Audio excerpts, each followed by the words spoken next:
시편 16편에는 이런 말씀이 있습니다. 내게 줄로 재어준 구역은 아름다운 곳에 있으며 나의 기업이 실로 아름답도다. 나를 훈계하신 여호와를 송축할지라 밤마다 내 양심이 나를 교훈하도다. 여기서 내 심장이 나를 교훈하도다. 이렇게 성경에 되어 있습니다.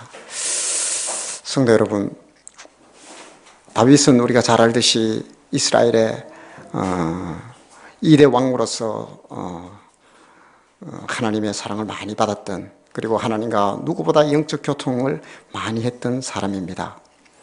그가 지나온 삶의 족적들은 그야말로 그들이 누리는, 그가 누렸던 그 영화와 가히 그냥 비교할 정도로, 어쩌면 그런 과정은 없이 좀 다윗이 되었다, 좀 되었으면 좋겠다라는 그런 생각을 할 정도로 참 목숨이 경각이 달린 그의 걸음이었습니다. 그런 그가 오늘 이런 고백을 했는 겁니다. 내게 줄로 재어준 구역이 있다는 거예요, 하나님이. 그리고 아름다운 곳에 그것이 있다는 겁니다. 다시 말해서 자기의 기업은 하나님이 줄로 재어놓고 아무도 넘어오지 못하게 지켜주었다는 거예요. 지켜주셨다는 거예요. 그걸 언제 고백하느냐면 그가 밤마다 자기의 심장이 그것을 자기에게 교훈한다라고 합니다. 혹시 여러분 자기의 심장 소리를 들어본 적이 있습니까? 우리가 그 어머니들이 이제 아이를 잉태하고 하면 아이의 심장을 이렇게 요즘은 의사들이 들려줍니다. 그리고 초음파로 뛰는 것을 이렇게 보여주기도 합니다. 참 신비한 과정입니다. 사람의 생명이 어디 있느냐 할 때,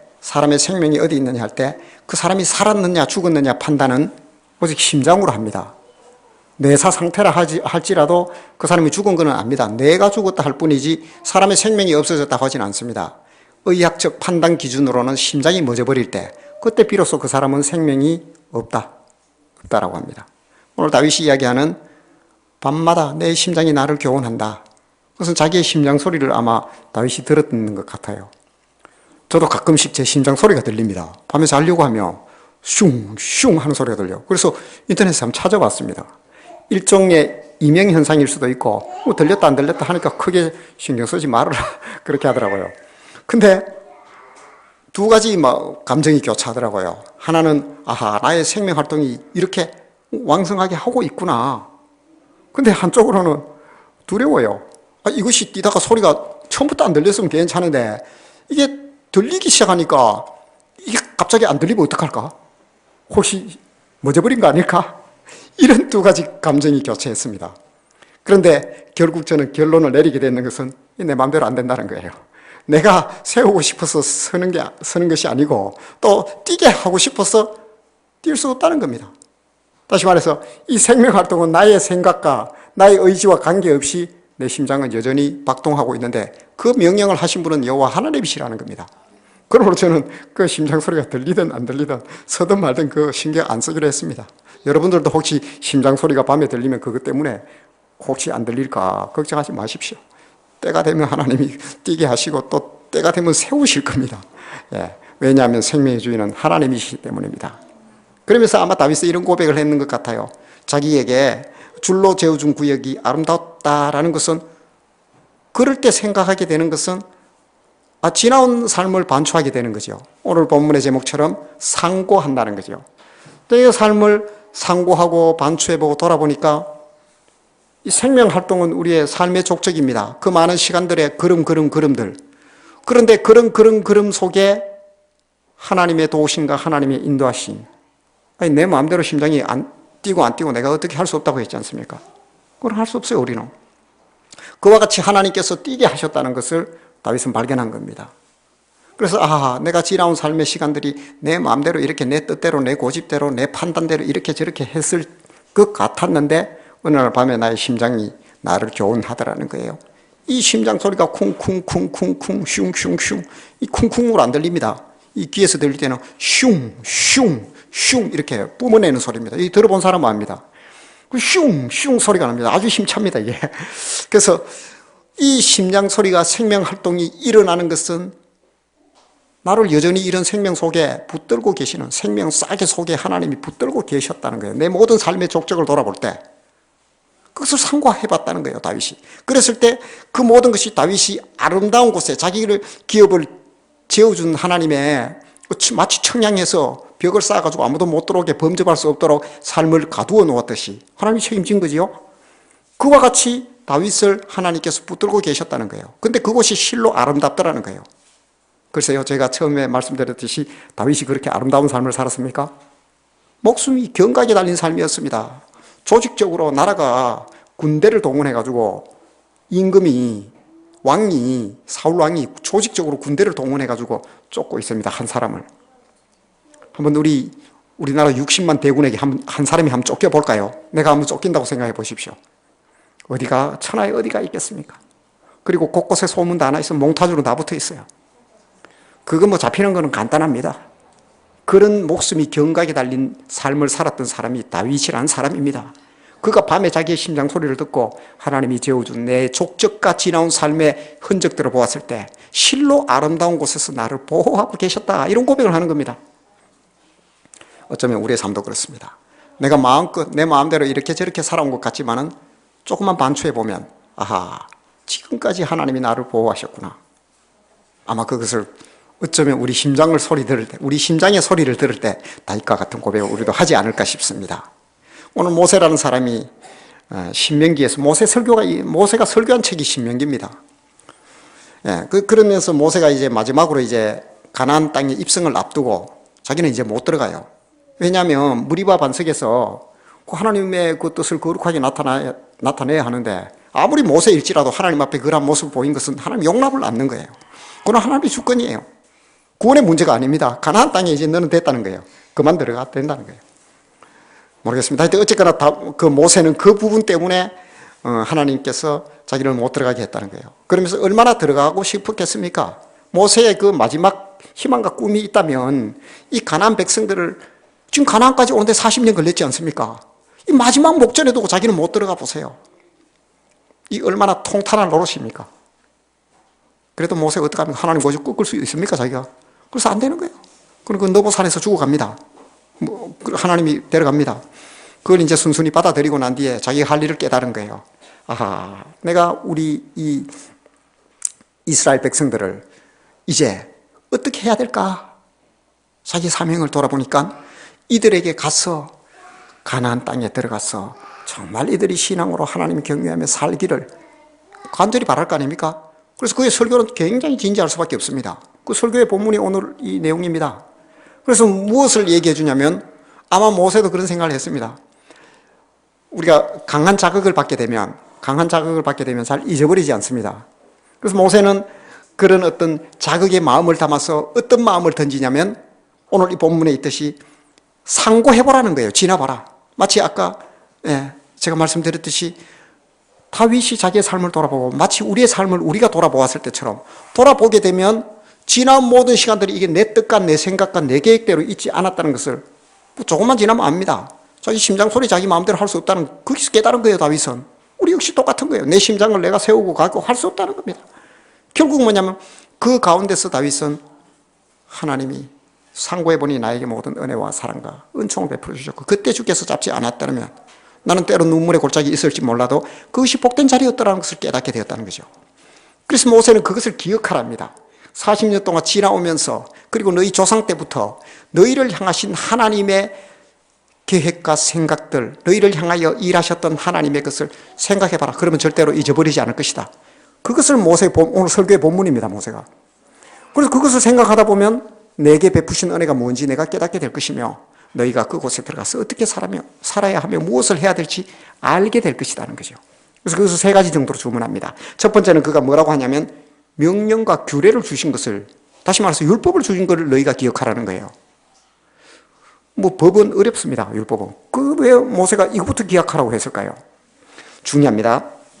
계명, 우리가 법칙, 율례, 뭐 여러 가지 정거라 하기도 하고 한마디로 말하면 하나님의 명령입니다. 그것도 일방적으로 하나님이 한 게 아닙니다. 하나님이 뭐 일방적으로 이거 해라, 저거 해라, 저거 해라 하면서 한 게 아니에요. 나는 이런 하나님이니 하나님의 속성이 이러하다고 먼저 얘기합니다. 나는 유일하신 하나님이라는 거예요. 그래서 나는 다른 신과 비교할 바가 안 되니까 나만 섬겨라.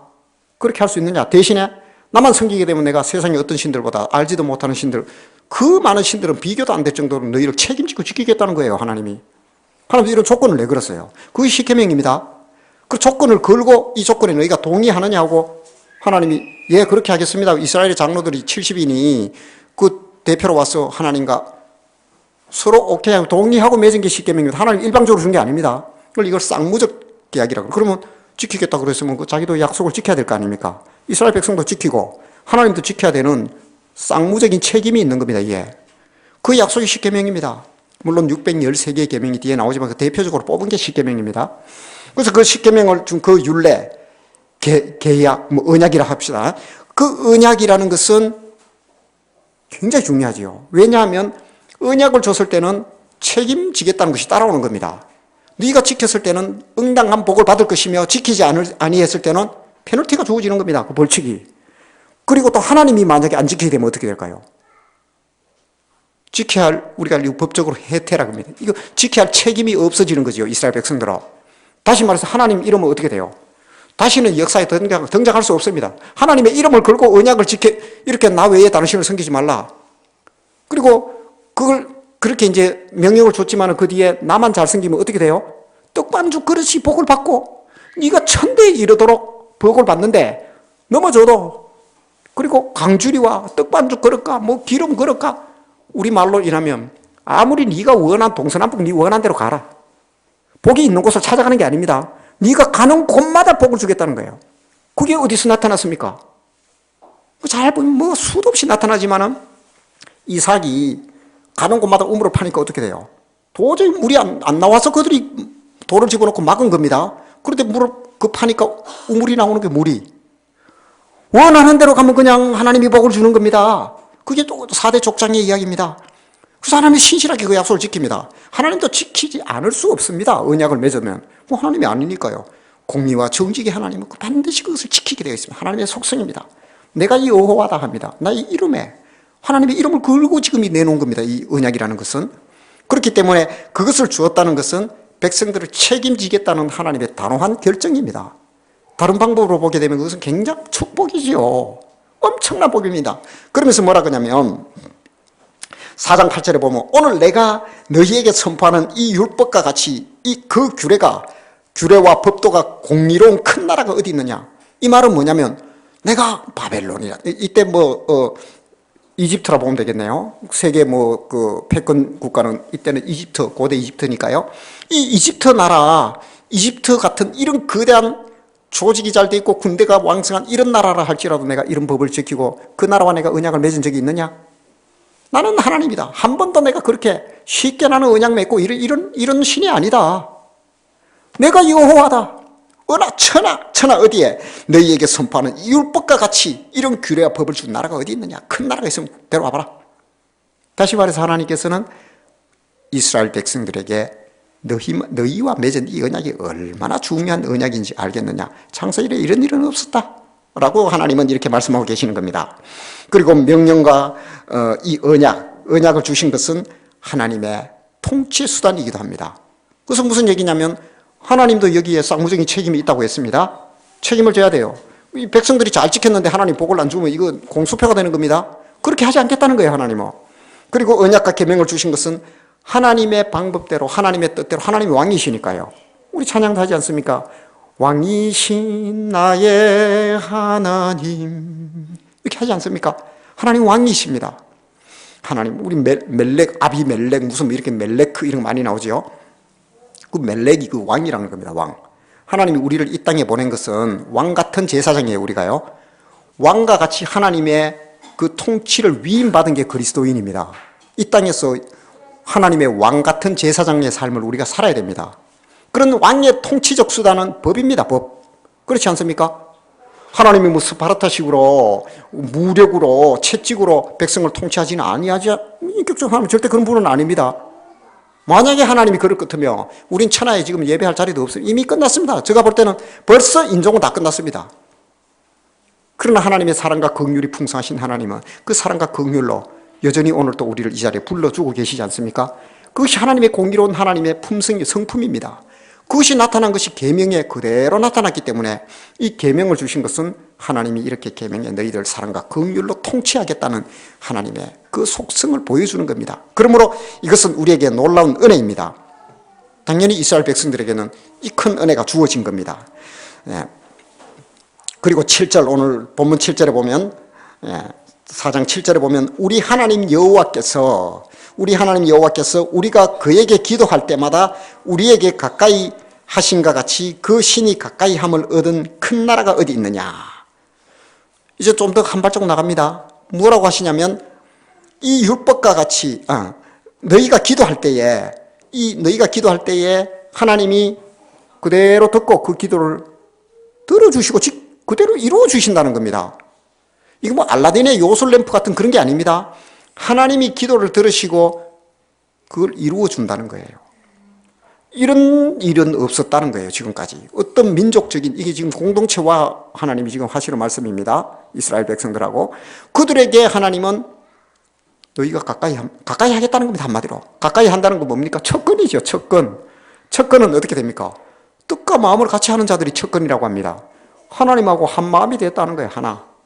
이 놀라운 복을 너희에게 주었다라고 하시는 겁니다. 이런 나라가 천하에 없었다. 내가 작정하고 말하는데 하나님이 너희는 바로 이렇게 나에게 내 척근이 나라다. 내 척근. 이런 말씀을 하시며 이스라엘 백성들에게 하나님은 그것을 한결같이 보여주셨고, 모세는 지금 상고하라는 것이 바로 이겁니다. 신의 산 언약을 주었고 그걸 신실하게 지키겠다고 하나님 그렇게 약속을 하셨고 또 이루어 주셨다. 그리고 가까이 하면서 그들이 목이 마를 때 무리바에 반석이 터져서 물이 나오지 않습니까? 이건 얼토당토 하는 이런 걸 누가 들어줬습니까?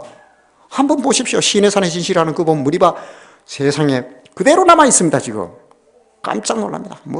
그런 증거를 대라면 얼마든지 있습니다. 홍해 바다 속에 그 수레바퀴들이 그대로 그냥 남아 있습니다. 지금을 위하여 감추어뒀다고 합니다. 이 믿지 않는 세대를 위하여. 저도 일면 동의합니다. 그러나 그런 표적과 이런 것들이 그것을 우리의 믿음의 어떤 보증이 되어야 한다. 그렇게는 저는 생각 안 합니다. 그냥 믿는 거지요, 하나님이며. 그보다 큰 일을 행하시고 지금도 내게 많은 증거와 표적과 기사를 행하시고 계시니까요. 그리고 그들이 그렇게 하나님이 규례와 명령을 주신 이유, 모세가 얘기를 합니다. 그렇게 주신 이유는, 모세는 하나님의 중재자가 돼가 지금 그렇게 설교를 하는 겁니다. 하나님 말씀을 제가 이렇게 마치 설교하듯이요. 그렇게 너희에게 계명과 율례를 주신 이유가 뭐냐? 다시 말해 너희와 언약을 맺은 이유가 뭐냐? 그것을 10절에서 뭐라고 하냐면 그들이 세상에 사는 날 동안 나를 경외하게 함을 배우기 위해서라는 겁니다. 자, 여러분 남성 생각해 보십시오. 여호와를 경외하는데 우리가 어떻게 경외하는지를 모르면 방법을 몰라가지고 못하는 경우가 많습니다. 여호와를 하나님을 알지도 못할 뿐더러 방법도 잘못 알기 때문에 그 하나님께 가까이 가지를 못하는 거예요. 근데 그 방법을 하나님이 세밀하게 가르쳐 준 거예요. 그것이 계명이에요, 계명. 그러니까 여호와를 경외한다는 것은 하나님과의 관계가 진솔하고 깊어진다는 겁니다. 그러니까 한번 보십시오. 우리가 기도할 때 하나님 하면서 우리가 이 기도를 합니다. 그런데 아주 추상적인 기도를 합니다. 그런데 하나님께서 말하면 내 마음과 뜻과 힘을 다하여 기도하라고 합니다. 그 말은 다시 말해서 마음과 뜻과 힘을 다한다는 것은 무엇입니까? 진실한 마음을 가지고 하라는 거예요. 그게 나중에 어떻게 나옵니까? 그것이 마음의 예배라 그러는 거예요. 너희가 와서 많은 예물과 여러 가지 소와 양과 이런 것들을 막 들고 올지라도 마음이 오지 않으면 내 마당만 밟을 뿐이다. 그런데 마음의 예배는 뭡니까? 정말 너희가 상한 심령과 통례하는 심령으로 내 앞에 나온다면 진실성이지요. 바로 이런 어떤 아주 세밀한 것들, 그것이 바로 여호와 경외함입니다. 그런 것도 세밀하게 하나님이 가르쳐 주십니다. 그것이 계명에 있다는 거예요. 계명, 율법. 그래서 얼마나 중요한 겁니까? 다 가르쳐 주셨어요. 우리는 하기만 하면 됩니다. 그대로. 그 다음 보장되어 있습니다. 모세가 이것을 기억하라는 거예요. 우리에게도 얼마나 놀랍습니까? 하나님의 계명이 우리에게 있다는 것. 근데 그 계명을 우리는 지킬 수가 있는가요? 진작에 지켰으면 예수님 오실 이유가 없었지요. 못 지킵니다. 그래서 그걸 또 보완합니다. 하나님께서.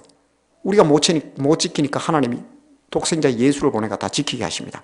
그리고 그가 지킨 의가 나한테 전가되게 만든, 그걸 믿음이에요. 예수 그리스도를 영접하고 구주로 삼게 되니까 예수님의 의가 나한테 전가돼가지고 이게 세례입니다. 그래서 깨끗하게 씻어버린 거예요. 그래서 하나님의 자녀가 되는 권세를 내게 주신 거예요. 이 다 해놨어요. 다 해놨어. 신하여 주 그리스도 예수를 받아들이고 그렇게 살면 됩니다. 그러니까 계명은 복인 거예요. 모세가 이걸 기억하라 했던 겁니다. 두 번째, 모세가 이렇게 합니다. 하나님은 질투하시는 하나님을 상고해보라고 합니다. 질투하시는 하나님. 모세가 참 재밌는 얘기를 합니다. 하나님은 질투하시는 하나님이라는 거예요. 4장 24절에 보니까 내 하나님은 소멸하는 불이요 질투하시는 하나님이시라. 이걸 기억하라는 겁니다.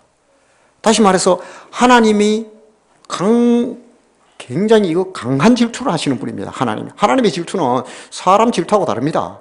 하나님의 질투의 마지막이 어디냐면 지옥불입니다. 지옥불. 이걸 그리는 지옥불로 나타납니다. 그 지옥 누가 만들었습니까? 죽어도 하나님 싫다, 하나님 필요 없다는 사람들이 갈 때는 어디입니까? 하나님 없는 곳밖에 더 있습니까? 그게 지옥입니다. 그게. 다시 말해서 질투는 사랑과 세트입니다. 꼭 이거 사랑 속에는 질투가 따라다닙니다. 정말 사랑한다면 질투는 그에 비례해서 나타나게 되어 있습니다. 안 그렇습니까? 이만큼 대충 사랑해 보십시오.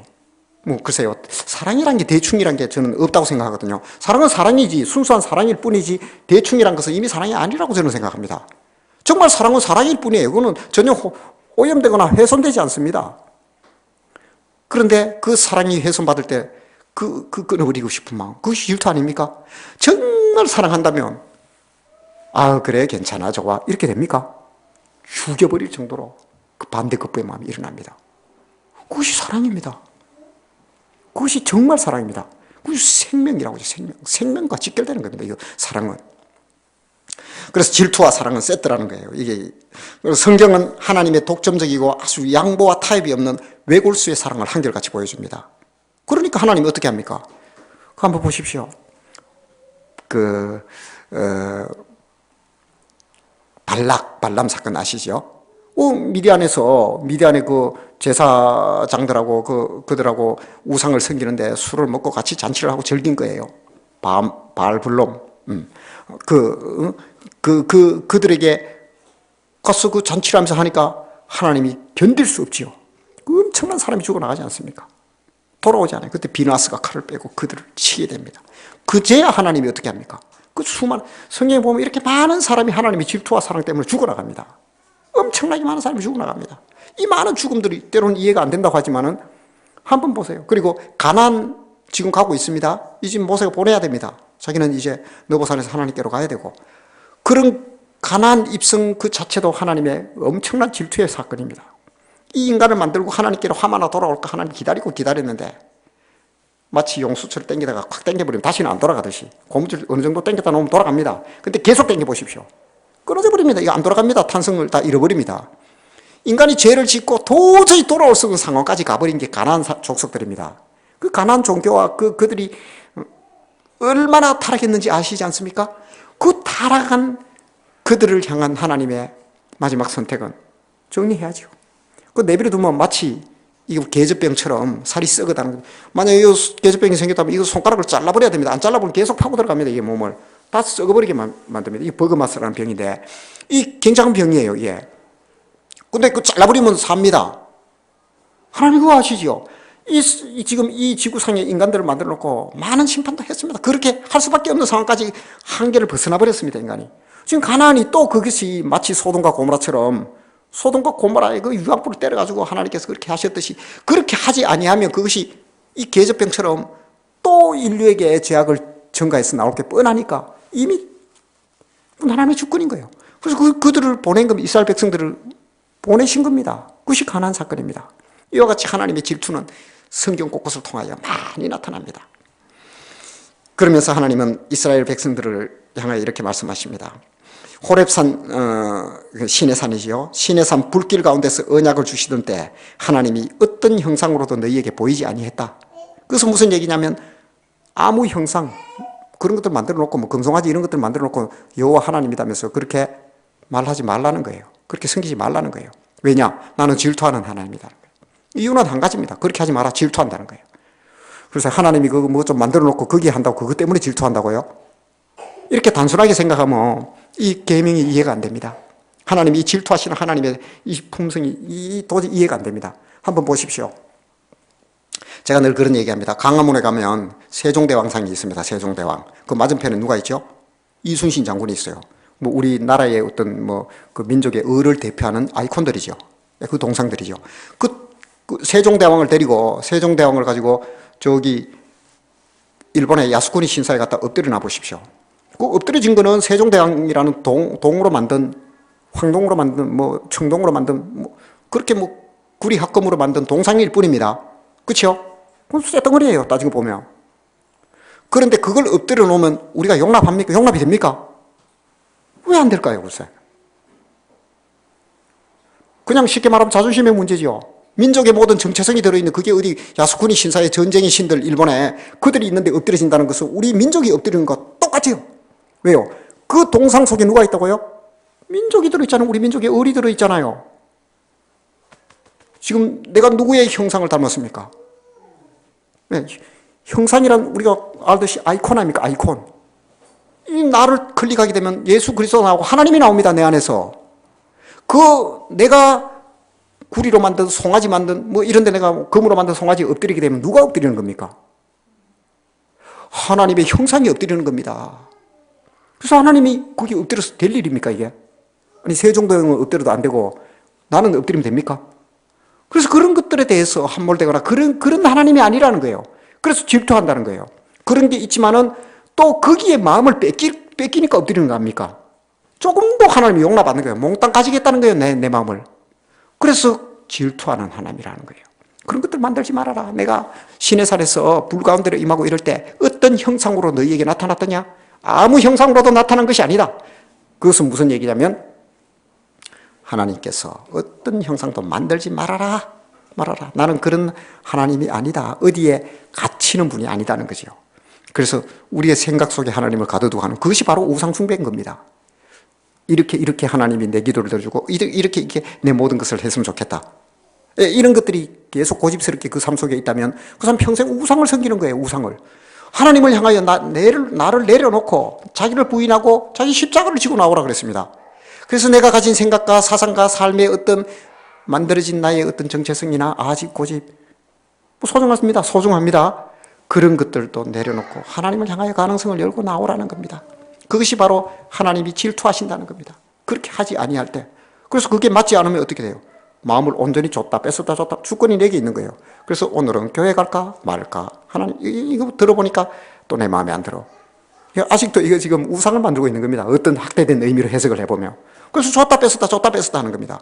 그래서 예수님은 언제나 이거 뭐 기한이 없는 이 전셋집에 들어와 있는 겁니다. 내 마음의 구주 예수 그리스도를 주인으로 모셨다 해놓고 나가세요. 또 들어오세요. 나가세요. 들어오세요. 이래서는 안 돼요. 이것이 바로 하나님의 질투를 불러일으킨다는 거예요. 그렇게 하지 말라는 겁니다. 하나님은. 그래서 모세가 그런 이야기를 해줍니다. 예. 그리고 세 번째, 이런 모세가 이스라엘 백성들에게 이런 얘기를 합니다. 하나님이 책임지신다는 확실한 약속을 상고하라는 거예요. 지금까지 그러면서 하나님이 많은 약속을 했는데 너희 조상들과도 했고 약속을 했다는 것은 그 약속이 아직도 지켜져야 될 것이 있을, 시기가 가면 지켜져야 될 것이, 가나안을 준다 했으니까 아직은 덜 줬지요. 가는 여정이기 때문에 아직은 이루어지지 않았어요. 그러나 삶 속에서 볼 때 이루어 주신 것도 있어요. 내가 너희를 먹이리라고 했습니다. 이스라엘 백성들을. 먹였는데 어떻게 먹였어요? 메추라기와 만나가 내려오는 이게 참 신비한 사건입니다. 물론 그 메추라기와 만나는 신약에 오면 예수 그리스도입니다. 나는 뭐라 그랬습니까? 예수님이. 난 생명의 떡이라고 그랬지 않습니까? 우리가 지금 뭘 먹고 삽니까? 예수 그리스도로 사는 겁니다. 이 광야와 같은, 이 출애굽에서 광야와 같은 인생길을 가는 우리 삶에 끊이지 않도록 생명을 먹을 것을 주신데 산떡, 하늘에서 내려온 산떡을 주는데 그것이 구약성서 출애굽기 16장에서 내려오던 그 만나가 신약에 와서는 예수 그리스도입니다. 예수 그리스도, 나를 믿으니 하나님을 믿으라는 거예요. 나를 믿으면 하나님 믿는 거라는 거예요. 그리고 그분의 말씀과 약속을 신실하게 너희를 먹이시고 기르심에 소홀하지 아니하신다는 거예요. 그와 같이 이스라엘 백성들을 그때 광야에서 내려왔을 때 누가 감히 만나가 내려오리라고 누가 감히 그 상상이나 했겠습니까? 천하의 그 광야, 낮에는 50도입니다. 밤에는 영하로 떨어집니다. 일교차가 60도씩 가까이 왔다 갔다 하는 곳입니다. 그곳에 그 척박한 땅에 먹을 게 있으리라 누가 상상을 했겠습니까? 그것이 만납니다. 만나. 내려왔어요. 이게 꿀 섞은 과자 같은 것이 내려왔어. 그것이 내려와서 그들을 먹인 겁니다. 또 고기가 먹고 싶다니까. 이스라엘 백성과 모세가 뭐라 합니까? 하나님, 소와 때로 잡은들 이 많은 백성 한 250만에서 300만 되는 사람을 소고기를 그 고기를 다 먹이려고 해보십시오. 모세가 봐도 하나님께서 이거 아무리 하나님이라도 이건 안 될 것 같거든요. 근데 메추라기가 부지기수로 떨어져 내린 겁니다. 하나님이 하신 겁니다. 그래서 고기를 감당 못하도록 먹이신 겁니다. 한 번도 그들을 줄이게 하지 아니하셨습니다. 먹여주셨습니다. 이런 것이 약속입니다. 이런 약속을 너희가 기억해보라는 거예요. 너희들이 그런 삶의 족적에서 그것을 기억해봐라. 그리고 37절에 이렇게 합니다. 여호와께서 내 조상들을 사랑하신 고로 그 후손인 너를 택하시고 큰 권능으로 친히 인도하여 애굽에서 나오게 하시며 이렇게 하십니다. 그렇게 이들을 하나님이 먹이시고 약속을 지키시며 이렇게 신실하게 이들을 보호하신 이유가 그 근거가 그루터기가 어디 있냐면 내 조상들을 사랑하신 고로. 조상은 누구를 얘기합니까? 아브라함부터 지금 이야기하는 겁니다. 그 조상들과 맺은 약속을 사랑하신 고로라는 것은 그 약속을 했는데 그 약속을 지금까지 하나님은 지켰습니까? 안 지켰습니까? 지켰다는 겁니다. 그 약속의 연장선상에 너희들을 앞에서 다 지켰기 때문에 하나님은 앞으로도 계속 지킨다는 이것이 약속입니다. 하나님의 변함없이 신실하게 하나님은 나는 너희를 보호하겠다는 겁니다. 이게 우리에게 있습니다. 오늘 성도는 이거 세상에 줄 수 없는 기쁨이란 게 이런 겁니다. 하나님은 공수표가 아닙니다. 세상 사람들은 환경과 여건과 자기 능력에 따라 이 불확실한 인생이 하는 약속은 신실하게 지켜진다고 보장할 수 없습니다. 누가 가히 보장하겠습니까? 애석하게도 물론 가슴이 아픕니다. 그 네팔에 보십시오. 7.9의 강진으로 지금 벌써 오늘 아침에 보니까 그 10,000명을 육박해요. 흑암 중에 퍼지는 이 전염병과 날벼락처럼 다가오는 이런 자연재해, 내가 가히 그런 부분에 대해서 자유할 수 있습니까? 이런 인생은 확고한 약속을 할 수가 없습니다. 지킬 수도 없습니다. 그러나 하나님은 어떤 분이십니까? 내 조상을 사랑하셨던 하나님, 이분은 변개치 아니하십니다. 그분이 하신 약속은 유효합니다. 공수표가 절대로 아닙니다. 오늘 우리에게 그대로 유효하게 지금도 역사하고 계시다는 사실을 기억하시기 바랍니다. 모세는 이런 이야기를 하면서 너희를 향한 가난 입성은 바로 언약의 연장선상에서 하나님이 신실하게 지키고 있는 것이며 앞으로도 그대로 이루어질 것이다. 이것을 기억하라고 그들에게 상고하라고 하고 있습니다. 7절에서 이렇게 합니다. 너희의 기도를 언제나 들으시고 가까이 하셨다. 천하에 이런 나라가 없었다. 그렇게 하면서 모세는 하나님의 신실성에 그루터기를 걸으라고 이스라엘 백성들을 종용하고 있습니다. 시편 73편에 보면 이런 말씀이 있습니다. 주께 가까이 함이 내게 복이라. 인생에게 있는 가장 큰 복이 있다면 하나님의 첫건입니다. 첫건 정도가 아니죠. 아예 하나님 안에 내가 거하고 하나님이 내 안에 거하는 이 놀라운 성령의 임재, 하나님의 임재가 내 삶에 있다는 것입니다. 이것이 가장 큰 복이라고 일찍이 시편 73편의 기자는 주께 가까이 함이 복이라고 했습니다. 그 가까이 함이 지금 예배 드리는 행위입니다. 이 예배를 하나님은 지금 우리 예배를 받으시며 이 말씀을 들으시며 이 모든 것이 예배적 행위에 포함되고 있다는 겁니다. 하나님 사랑해서 하나님 가까이 있는 하나님의 사람들이 하는 행위죠. 이런 복을 우리에게 이미 주셨다는 것입니다. 출애굽은 하나님께서 작정하시고 복을 주시기 위한 놀라운 하나님의 백성 사랑하는 표현이었던 겁니다. 모세는 신실하신 하나님의 약속이 변함없이 지켜질 것이며 그 사실에 대해 다시 한번 상고하여 기억할 것을 40절에서 이렇게 다짐을 시킵니다. 오늘 내가 내게 명령하는 여호와의 규례와 명령을 지키라. 너와 내 후손이 복을 받아서 내 하나님 여호와께서 내게 주시는 땅에서 한없이 오래 살리라. 이렇게 하겠군. 이스라엘 백성들에게 이 명령과 규례와 하나님의 약속을 잘 지키고 신뢰하면 너희가 가나안 땅에 들어가서 어떻게 사느냐? 한없이 오래 산다라고 합니다. 이것은 어디로 이어지냐면 새하늘과 새 땅으로 이어지게 되어 있습니다. 바로 성도가 살아야 될 이 죽음이 범접치 못합니다. 이런 현세의 복과 내세의 복, 이 모든 것이 너희에게 임할 것이라는 것을 모세는 백성들에게 상고하라면서 이렇게 말씀을 주고 있습니다. 성도 여러분, 우리 인생은 출애굽 여정과 매우 흡사하다고 할 수 있습니다. 실제로 우리가 돌아보면 우리의 심장 소리를 한번 듣고 돌아보십시오. 이 출애굽과 똑같습니다. 인생은 강야와 같은 이런 길을 우리가 때론 걸었습니다. 마침내 우리가 들어갈 곳은 정말 가나안, 진정한 가나안이라 할 수 있는 하나님이 계시는 새하늘과 새 땅입니다. 성도는 그런 철로 역정의 삶을 지금도 살아가고 있습니다. 가나안 입성을 앞둔 이스라엘 백성들을 향하여 모세는 여기까지 인도해 오신 하나님을 오늘 상고해보라고 했습니다. 계명과 율법과 하나님의 사랑하심 그리고 장래의 약속을 하나님의 이름을 걸고 너희에게 주었다라고 모세는 그렇게 얘기를 했습니다. 그 이유는 너희를 사랑하기 때문에 사랑하는 하나님의 그 사랑의 행위가 그렇게 나타났다는 겁니다. 계명으로. 그리고 질투함으로 또 어떻게 해요? 약속을 주시고 지키심으로 그렇게 나타나다. 이것을 모세는 반드시 기억하라고 하고 있습니다. 우리 삶의 여정도 출애굽 여정이라고 상고를 한다면 내 심장 소리를 한번 들어보십시오.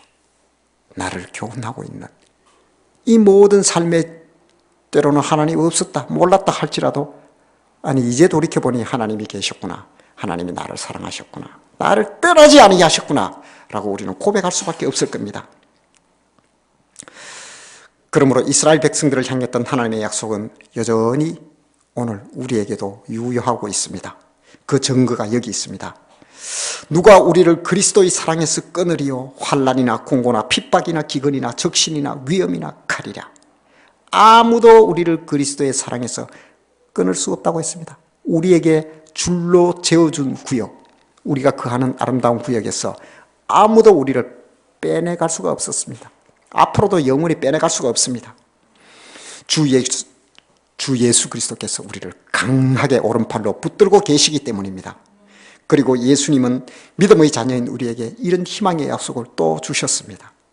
내가 너희를 위하여 처소를 예비하러 간다. 우리를 위하여 친히 처소를 예비하러 예수님은 가신다고 했습니다. 지금도 그 처소는 준비되고 있습니다. 바로 나를 위하여, 성도를 위하여 준비되고 있다고 예수님의 이름이 걸린 약속입니다. 그 아름다운 하늘나라에, 그 아름다운 처소에 가야 하지 않겠습니까? 그 처소의 주인공 되는 삶을 사시길 주의 이름으로 축복합니다.